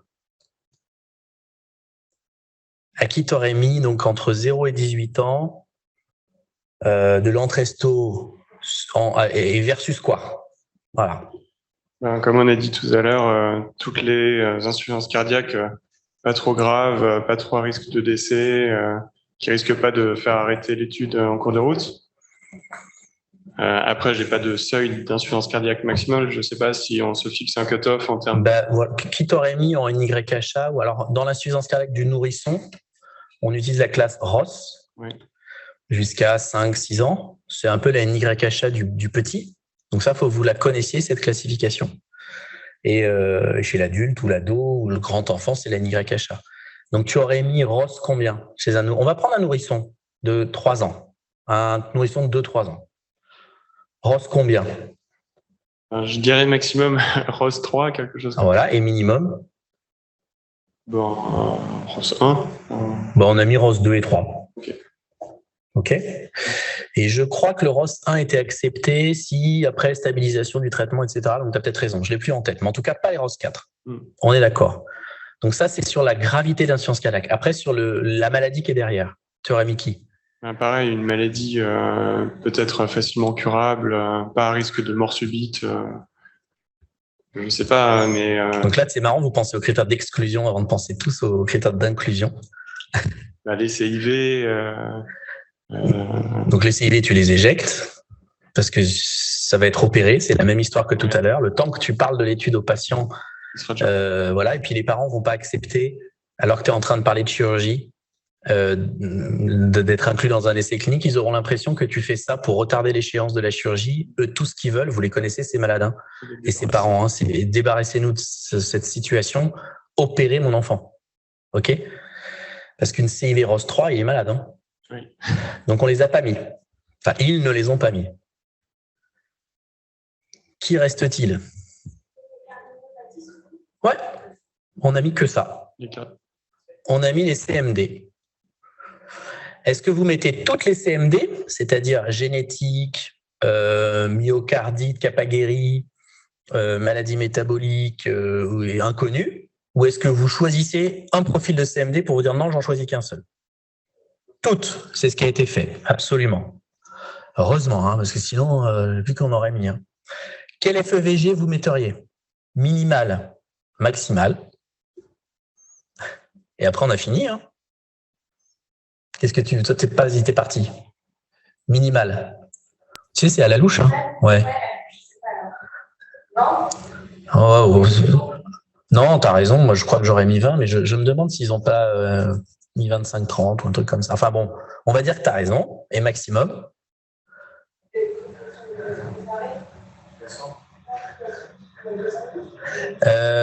Je crois qu'ils ont été plus stricts que ça, qu'il fallait qu'on ait moins de 45-50, si je me rappelle bien. Parce qu'ils voulaient des vrais malades. Je pense qu'ils voulaient vraiment des vrais malades et alors, ah oui, très intéressant, quelque chose que je vous ai pas dit. Il est plus facile statistiquement de montrer une augmentation de quelque chose quand on parle d'une maladie grave que de montrer une différence quand on parle de quelqu'un qui est pas très malade. OK? Donc, si c'est toi et que c'est de l'argent public, tu vas dire, bah, pourquoi? Mettons les 55%, c'est une CMD, c'est intéressant. Et tu as probablement raison. Par contre, si tu es laboratoire industriel, faire passer 55 à plus que 55, tu vas avoir du mal. Donc, en fait, tu vas planter ton essai clinique. Donc, souvent, l'industriel, il va être dans un équilibre très difficile à trouver entre, il me faut des assez graves, mais pas trop. Ils ont dû prendre, si je me rappelle bien, mais je ne l'ai plus en tête, tu vois, mais ils ont dû prendre quelque chose comme 30-45 ou 30-50, à mon avis. Voilà.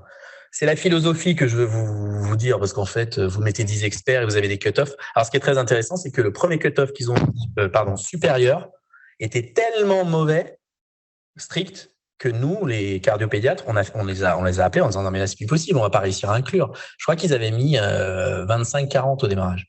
Et là, on a dit non, mais non, il faut nous mettre des 45, il faut nous mettre des 47, des 48, enfin jusqu'à 50, parce que sinon, on va pas y arriver. Parce qu'une cardiomyopathie dilatée de l'enfant, finalement, une fois que tu as mis le traitement standard, très facilement, tu vas lui faire dépasser les 40-45. Donc voilà. Donc, ils ont fait un amendement au comité d'éthique, mais enfin voilà, ça a été du débat. Et ce qui est intéressant à retenir, c'est que l'enjeu de l'industriel n'est pas l'enjeu de quelqu'un qui ferait une étude académique. OK? Une étude académique payée par de l'argent public, tu peux prendre des risques plus élevés parce que c'est pour l'intérêt du malade. Parfait. Et puis bon, on va terminer avec ça, qui est un peu quelque chose qui est très à la mode, c'est utiliser les critères de jugement centrés sur le patient, ce qu'on appelle les patient reported outcomes, pour évaluer l'efficacité d'une intervention. C'est le malade qui évalue lui-même l'efficacité de son traitement. C'est par exemple les échelles de qualité de vie. Et là, je vous donne un exemple d'une maladie qui est l'hypertension pulmonaire. L'hypertension pulmonaire, si vous passez de l'extrême gauche de cette diapositive, c'est une maladie vasculaire pulmonaire avec des problèmes qui vont toucher l'artère pulmonaire, le tissu pulmonaire, etc.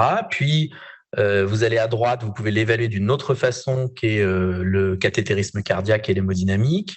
Vous allez à droite et vous pouvez l'évaluer par le test de marche de 6 minutes, la NYHA, par exemple. Vous allez encore à droite, vous pouvez l'évaluer par la VO2, par exemple. Et puis, vous allez encore à droite et là, vous arrivez à des critères de jugement qui sortent des critères classiques et qui sont des critères évalués par le malade lui-même, centrés sur le patient, qui s'appellent les Patient Reported Outcomes.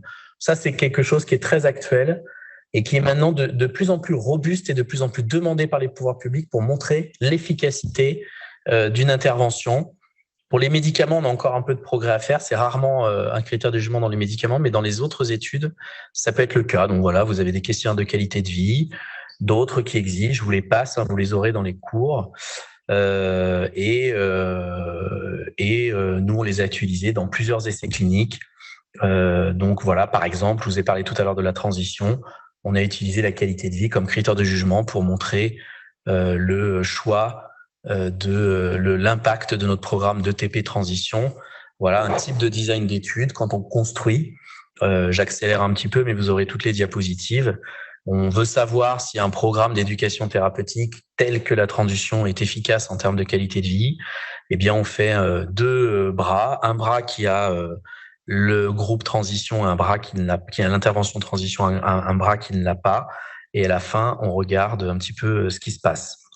Et on va finir là-dessus. Et c'est vous qui allez calculer le nombre de sujets nécessaires, etc.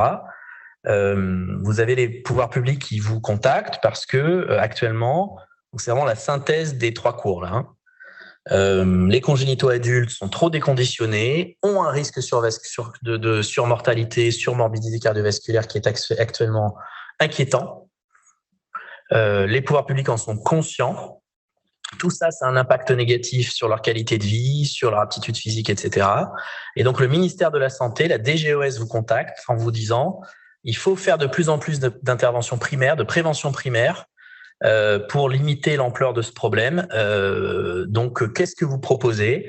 Quelle intervention? Quel design? Quel critère de jugement principal? Quel critère de jugement secondaire au pluriel? Comment vous calculez votre échantillon qui s'appelle le nombre de sujets nécessaires?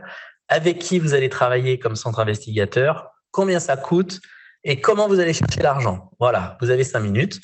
Ça, c'est pour vous donner envie de faire de la recherche, parce que quand on est face à la page blanche, pour la première fois, c'est comme ça qu'on fait. On est face à la page blanche et assez vite, face à cette page blanche, on essaye, comme un écrivain qui écrit une nouvelle, on essaie de répondre point par point à comment on pourrait faire les choses. Alors pour ceux qui travaillent avec moi ou de près ou de loin, ils connaissent déjà un peu la réponse puisque c'est quelque chose qui a existé dans la vraie vie, cette histoire, qui était en 2017. Et la DGOS, qui est donc l'organisme public qui finance les études, nous a proposé de déposer un projet de recherche dans cette thématique-là. Et donc à l'époque, on avait plein de solutions possibles. On en a choisi une, mais j'aimerais vous faire raisonner, puisque certains d'entre vous sont des cardiologues adultes, d'autres des cardiopédiatres, sur ce problème de prévention primaire, qui n'est pas obligatoirement la solution que j'ai choisie. Le but, c'est pas que vous me disiez, il n'y a qu'à faire ce que vous avez fait. C'est vraiment pas l'histoire. C'est comment vous auriez, aujourd'hui, si on vous posait la question, moi, on me l'a posé en 2017, donc c'était il y a 5 ans, 6 ans, comment vous verriez les choses pour faire de la prévention primaire, quelque part, c'est ça qu'on nous demande, chez ces patients.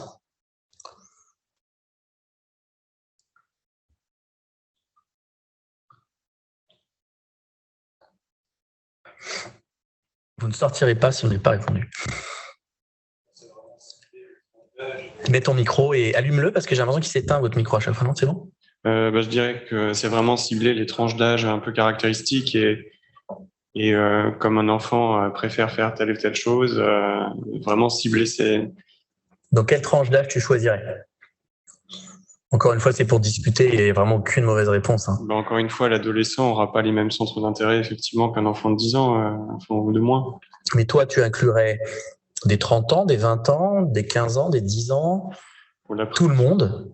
Pour la prévention primaire, je ferais plusieurs groupes, éventuellement, des 20 ans, des 10 ans, et que tous les discours soient adaptés à chacun. Donc toi, tu choisirais une tranche d'âge assez large, ouais, plutôt pédiatrique et adulte. En gros, c'est pour philosopher. Jeune adulte, ouais. Jeune adulte, ado, jeune adulte, ok.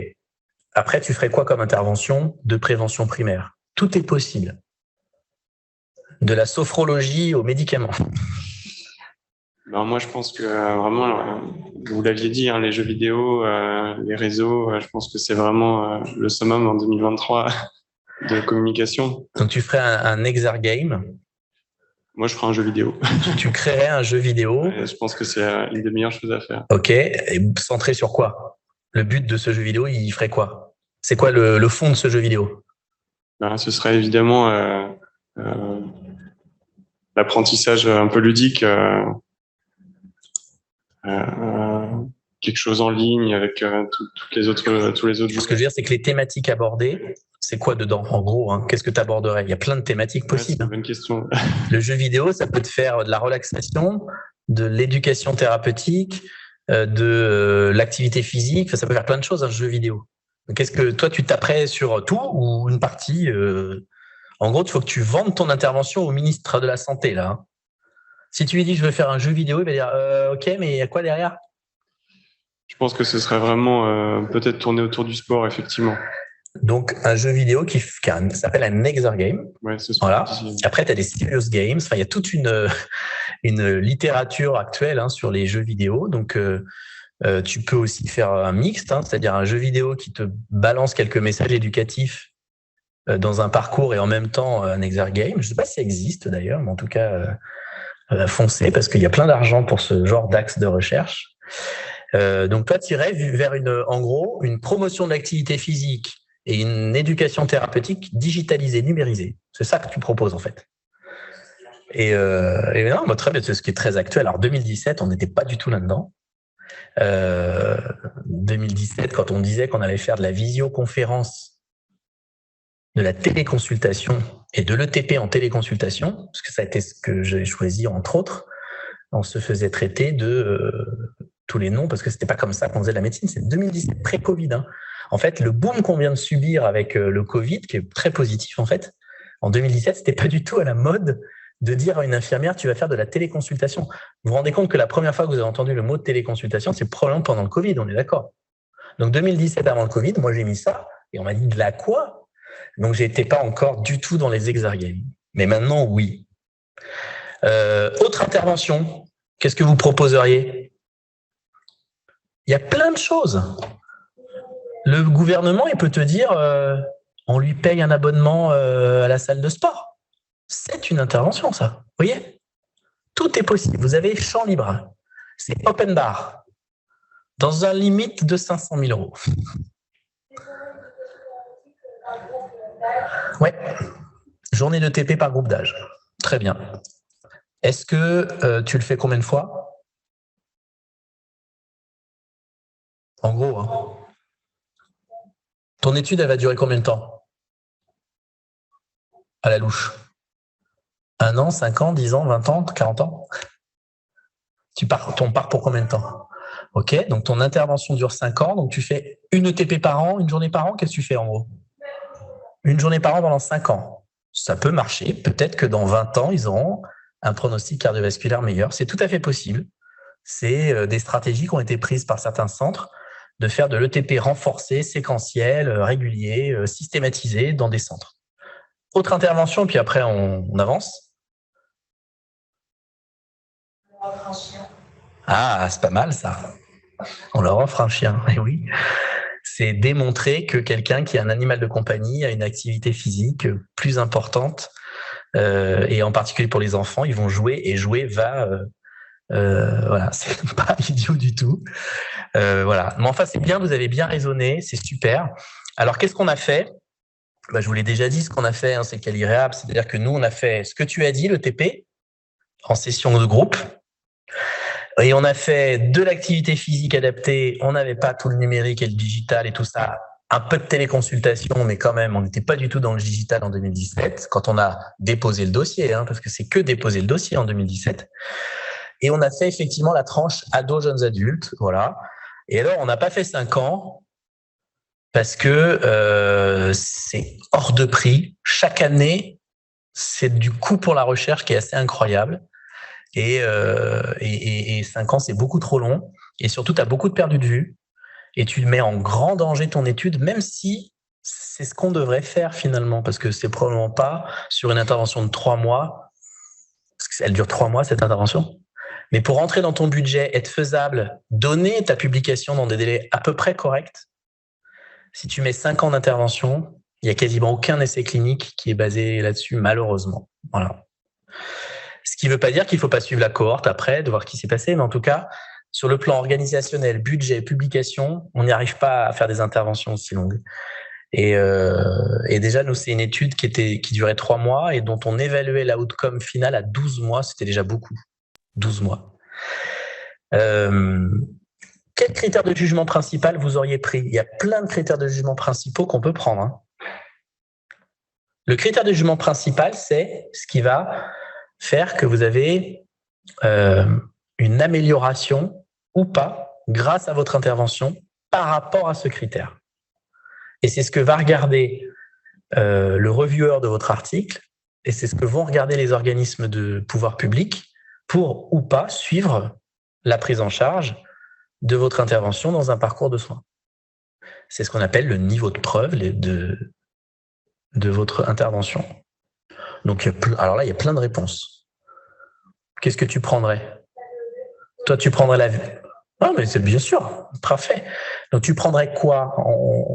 Je vais te dire qu'on a choisi une évaluation à 12 mois. Donc, ta VO2 de départ dans les 2 bras, tu randomises. Hein. Tu fais ta VO2, puis tu randomises. Et après, tu vas refaire ta VO2 à 12 mois. Qu'est-ce que tu regardes au niveau statistique? Tu regardes le delta dans les 2 bras. Peut-être que tu as un bras qui va faire plus 5%, un autre bras qui va faire plus 2%. Bah, le delta, c'est 5 moins 2, c'est 3%. Et tu regardes si ce 3%, il est statistiquement significatif. OK? En anglais, en français, c'est la variation. En anglais, le mot, c'est change. Vous allez voir beaucoup d'essais cliniques où le mot, c'est change in. Et je vous dis ce terme parce que souvent, les Français ont du mal avec ce terme. Le changement, qu'est-ce que c'est le changement? En fait, c'est la variation en français. Le delta, OK? Donc, toi, tu prends le delta de VO2. Est-ce que vous verriez d'autres deltas qui pourraient dire que cette intervention, elle est... Alors, toi, c'est intéressant parce que la VO2, c'est le gold standard de la morbimortalité. On a dit que la baisse à plus 3,5, derrière, tu mourrais. Donc, génial. Si tu arrives à dire que tu baisses pas à plus de 3,5 sur 12 mois, tu as tout gagné. Hein. Donc, c'est probablement le meilleur critère à prendre. Autre critère de jugement principal, selon vous? Encore une fois, il n'y a pas vraiment de mauvaise réponse. Toi, tu as pris le chien. Voilà. Le podomètre, l'actigraphe, il y a plein de systèmes qui existent. Excellent critère de jugement, puisque c'est un critère de jugement qui est un surrogate de l'activité physique et probablement de la VO2, etc. Donc, évidemment, on peut tout à fait faire ça. C'est pas cher, c'est moins cher qu'une VO2. C'est un podomètre qu'on a soit à la ceinture, soit là, et qu'on garde pendant une semaine et on regarde le nombre de pas par jour, etc. Et on regarde le delta dans les 2 bras. OK? Autre possibilité? Donc là, tu fais un questionnaire de qualité de vie. 3e possibilité. C'est assez robuste. Le risque, c'est que c'est de l'auto-remplissage. Donc, si on remplit mal le questionnaire, est-ce que c'est fiable? Bon, en même temps, vous savez que dans la randomisation, normalement, on est supposé casser les biais des 2 côtés. Donc, celui qui remplit mal d'un côté, il remplit mal de l'autre. Bon, voilà. Mais c'est suffisamment robuste pour le prendre. OK? Ça fait 3. On s'en prend un 4e ou pas? On est dans une prévention primaire. C'est-à-dire que le gouvernement, il attend quand même à ce que derrière, on ait moins de morbimortalité cardiovasculaire. Vous n'aurez pas un truc là Alors, ça, c'est pas mal le nombre de...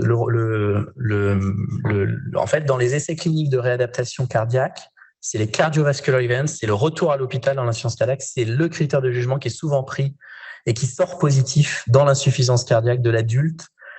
La réadaptation a démontré, quand on a dit que c'est 1A, là, le niveau de preuve, c'est là-dessus, c'est le nombre de décompensations cardiaques, de retour à l'hôpital pour événements d'insuffisance cardiaque. Sauf que, est-ce que nos patients de 13 à 25 ans qui ont des cardiopathies congénitales retournent à l'hôpital pour des décompensations? Non, pas du tout. Tu vas en voir quasiment pas. C'est pas du tout le profil. Ça, c'est un profil d'adulte insuffisant cardiaque. En prévention primaire, ils n'ont pas ça. C'est très intéressant ce que tu dis parce que c'est un critère classique de la cardio adulte qui ne s'appliquerait pas du tout ici et qui plomberait l'essai clinique parce qu'on aurait 1 ou 2 événements et donc on n'aurait pas du tout des groupes comparables. Donc ça, c'est pas à prendre, ok? Mais c'est intéressant ce que tu dis. Bon, après, vous auriez pu prendre, je sais pas, l'IMC ou la tension artérielle ou la force musculaire. Enfin, il y a plein d'autres critères, ok? Nous, on a décidé, parce que c'était à la mode des patient reported outcomes et que on avait très peur que la VO2 ne monte pas sur notre petit protocole de 3 mois en intervalle training sur des gens qui sont pas si malades. Sur le plan stratégique, on a dit qualité de vie, VO2, VO2, qualité de vie, VO2. L'actigraphe, on s'est dit quand même, on est des experts de la VO2, on va pas mettre un actigraphe. On l'a mis en critère de jugement secondaire. Et j'ai finalement tranché sur la qualité de vie parce que je me suis dit, c'est une étude payée par des pouvoirs publics, académiques. Ils sont à fond actuellement sur les patient reported outcomes. Je mettrais la VO2 en secondaire et d'autant que j'avais très très peur de pas réussir à monter la VO2 sur des malades pas si malades. Vous vous rappelez leur niveau de VO2 quand même, hein? Théoriquement, j'ai pas le droit de te donner les résultats puisque c'est embargo avant présentation au congrès de l'ESC en août. Mais j'ai fait un bon choix de choisir la qualité de vie, tu vois. Alors, donc on a choisi qualité de vie. Comment on calcule un nombre de sujets nécessaires, les amis?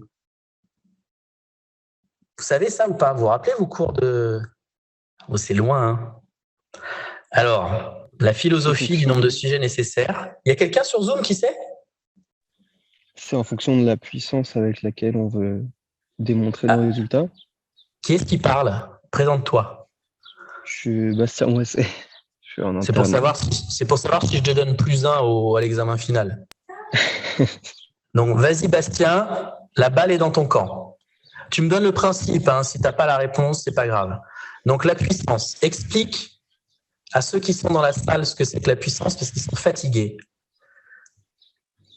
La puissance, c'est dans les études, on fait on calcule le risque de première et de seconde espèce et la probabilité de rejeter nos hypothèses si elles sont vraies respectivement et de rejeter l'autre hypothèse si elle est fausse. Alors, tu peux l'expliquer de manière plus simple parce que là, on les a perdus là. Le risque alpha et le risque bêta, donc première et deuxième espèce. Le premier, qui est souvent fixé à 5%. C'est 5%. De conclure à la présence d'un effet alors qu'il n'existe pas. De conclure à une différence alors qu'il n'y en a pas. Donc, on accepte 95% de chances de voir une différence et elle y est vraiment, et 5% de malchance de voir une différence alors qu'en fait, c'est dû au hasard. On accepte jusqu'à 5% de s'être planté en voyant une différence qui n'existe pas. OK ? Maintenant, tu vas nous expliquer de la même façon, comme s'ils avaient 8 ans, les gens en face de moi, le risque bêta.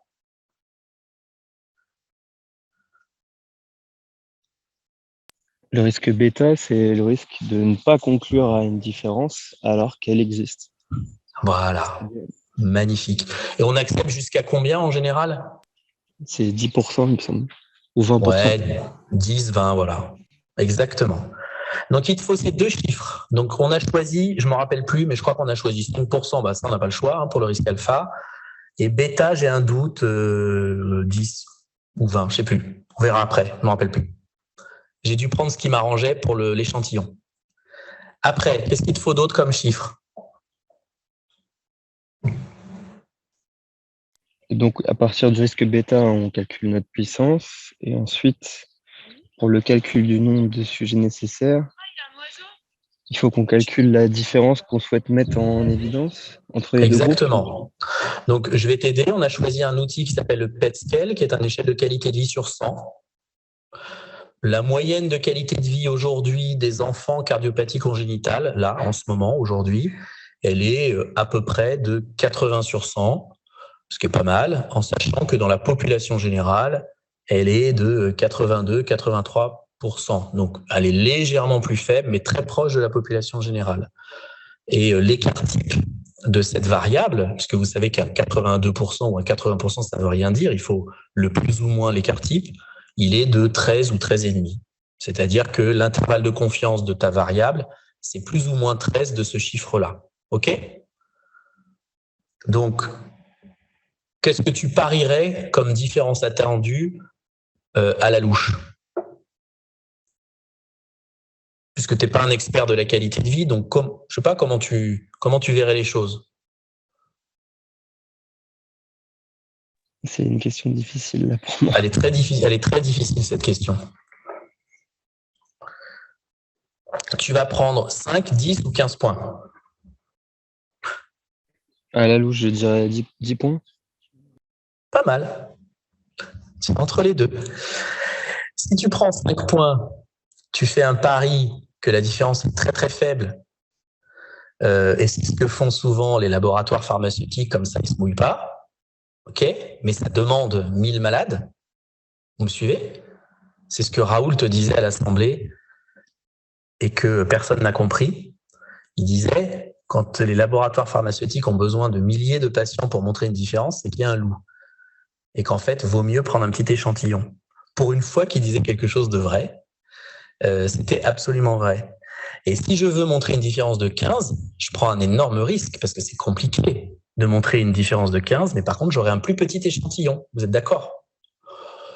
Donc, on a pris dans la vraie vie, je crois, 7. Donc, regardez ce qu'on fait. On met dans Biostat TGV, qui est gratuit. Dans mon groupe, je vous ai dit des bêtises, c'est pas 80, c'est 70. Dans mon groupe 1, j'ai 70. Dans mon groupe 2, j'ai 77. Je parie sur un delta de 7. Je mets mon risque alpha, mon risque bêta. On a pris 20%, tu vois, de risque bêta, 5% de risque alpha.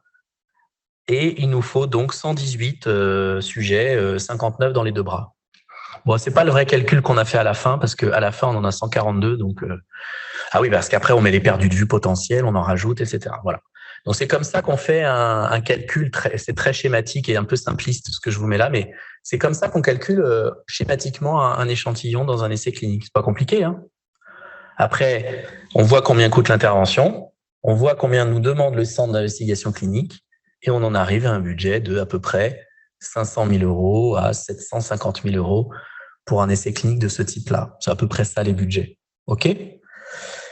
Et puis, quand arrive le Covid, puisque en plein milieu de cette étude est arrivé le Covid, eh ben, vous regardez ce qui se passe. Et alors, ce qui est très intéressant, c'est que pendant cette phase de Covid, les comités d'éthique, les centres d'investigation clinique, les laboratoires pharmaceutiques se sont très, très vite adaptés pour ne pas plomber ces essais cliniques. Et en fait, on a continué, dans la moitié de nos essais cliniques en France, dans le réseau M3C, à continuer à inclure nos patients grâce à la téléconsultation, grâce à la livraison des médicaments proche du domicile, grâce à des dérogations des comités d'éthique. Et alors, ce qui est intéressant, c'est que dans cette étude qui a été faite par Victor Pommier, qui était mon interne à l'époque, il a fait des entretiens avec les patients et les patients étaient très contents d'être dans les essais cliniques parce qu'ils voyaient leur docteur, qui était l'investigateur, en téléconsultation régulièrement pour voir que tout se passait bien. Et dans ce moment qui était très problématique au moment du confinement, les patients étaient assez ravis finalement d'avoir encore un petit contact via la recherche par ces essais cliniques. Mais donc en gros, si je me souviens bien, la moitié des études en France ont pu être continuées dans le cadre du lockdown du Covid. Voilà, j'ai terminé. J'espère que je vous ai donné pour certains d'entre vous des paillettes dans les yeux pour faire de la recherche clinique. C'est un métier qui est formidable. C'est un métier qui vous challenge en permanence. C'est un métier qui vous oblige à lire les recommandations de l'adulte quand vous êtes cardiopédiatre, qui vous oblige à être très honnête avec vos patients sur les limites des connaissances et qui vous oblige aussi à arrêter d'appliquer des recettes que vous allez apprendre par cœur dans vos stages d'interne et que vous risquez, quand vous allez sortir des hôpitaux, de continuer à appliquer dans vos zones de confort, dans vos cabinets ou dans vos hôpitaux plus tard, dans votre pratique. Et donc, je pense que la recherche clinique, c'est pas la cerise sur le gâteau, mais que c'est le gâteau. Elle est pas mal, celle-là. Est-ce que vous avez des questions ?